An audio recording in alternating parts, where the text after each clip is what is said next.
পীরগঞ্জ সরকারি কলেজ থেকে মেডিকেলে চান্স পেয়েছেন ৯ শিক্ষার্থী। ঠাকুরগাঁও প্রতিনিধি। ঠাকুরগাঁওয়ের পীরগঞ্জ উপজেলার সরকারি কলেজের ৯ জন শিক্ষার্থী মেডিকেলে চান্স পেয়েছেন।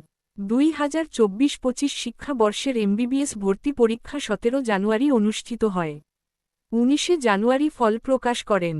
উত্তীর্ণরা হলেন Dhaka medical Omi, Salimullah medical Priyanka, Mymensingh medical Anushree, Bogura medical Sumaiya, Rangamati medical Sharmin, Bogura medical Najib, Rangpur medical Imran, Nilphamari medical Mamun, Chandpur মেডিকেলে সৌরভ।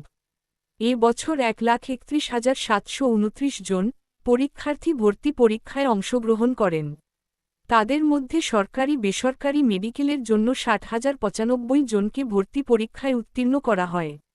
এ প্রসঙ্গে পীরগঞ্জ সরকারি কলেজ অধ্যক্ষ প্রফেসর মোহাম্মদ বদরুল হুদা জানান, সব শিক্ষার্থীর তথ্য পেলে সংখ্যাটিতে আরও বাড়তে পারে বলে আশা করছেন। তিনি জানান, প্রতি বছর এই শিক্ষা প্রতিষ্ঠান থেকে শিক্ষার্থী মেডিকেল, বুয়েট সহ বিভিন্ন উচ্চ শিক্ষা প্রতিষ্ঠানে ভর্তির সুযোগ পেয়ে আসছেন। শিক্ষক শিক্ষার্থী ও অভিভাবকদের আন্তরিকতার কারণে এই ফল অর্জিত হয়েছে। এই শিক্ষা প্রতিষ্ঠানে সুশৃঙ্খল পরিবেশ, পাঠদানে শিক্ষকদের আন্তরিকতা ও কঠোর তদারকির ফলে আশানুরূপ ফল করেছেন শিক্ষার্থীরা। জানতে চাইলে চান্স পাওয়া শিক্ষার্থীরা জানায় তাদের স্বপ্ন ছিল চিকিৎসক হয়ে লোকজনের সেবা করা। তাই